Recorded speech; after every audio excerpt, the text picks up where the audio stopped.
It's the THEMOSHOW Chicago, and we are back again, this time in the basement, where it's warm.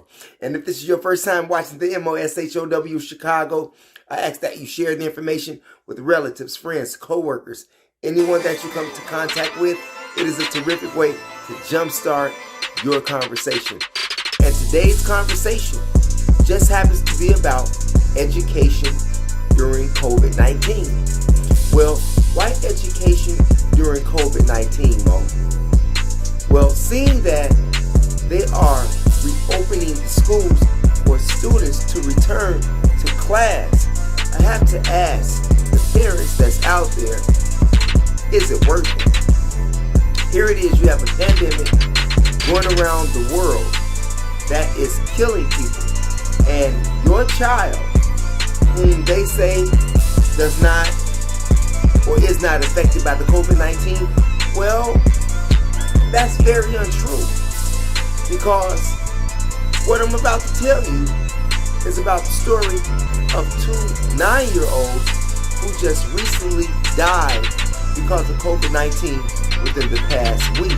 Now, these are just the stories that they are informing us of. There are many other cases, I'm sure. But the first case is about Mackenzie Gongora, and she is from, or was from, San Antonio, Texas. 9 years old. Had no aches, no pains, but she had a slight fever. And when she went to the hospital, the medical team told her that if it gets worse, bring her back. But it never got worse. And 2 or 3 days later, she told her family that her stomach was hurting and she was sort of tired. But she died in her sleep. Mind you, that she had no underlying other medical conditions that would cause death, with the exception of COVID, because she tested positive. But not only did she test positive, she also spread it to her sister and another member of her family. Now, who's to say she spread it or they spread it?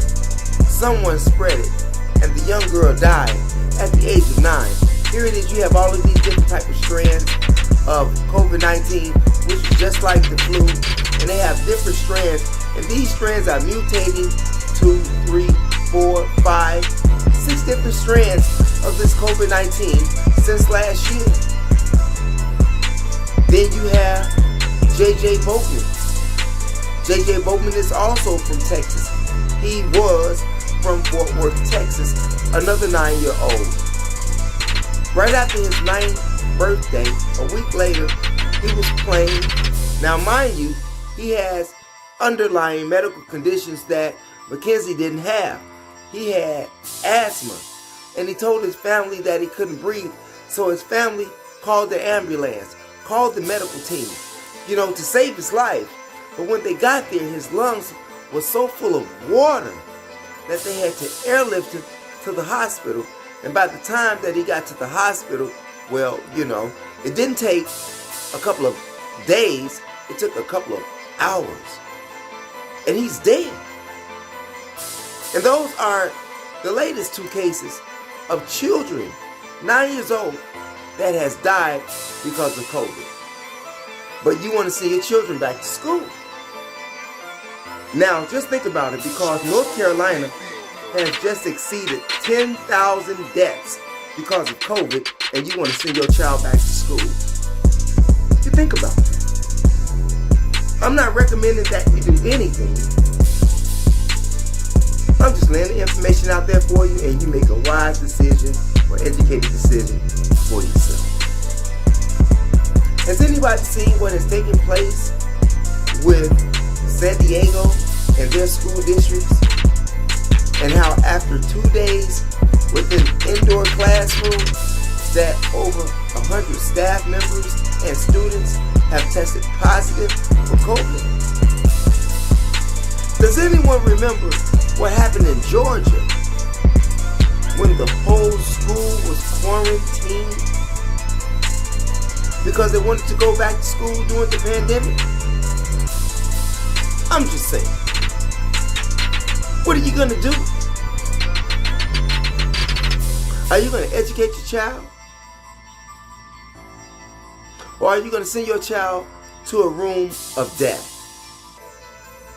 Possibly.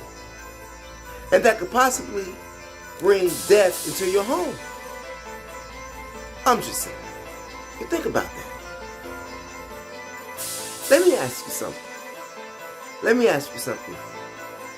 Would the Jews allow the Germans to educate their children?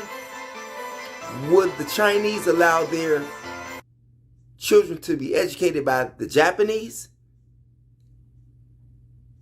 I'm just saying. Put that in your Rolodex.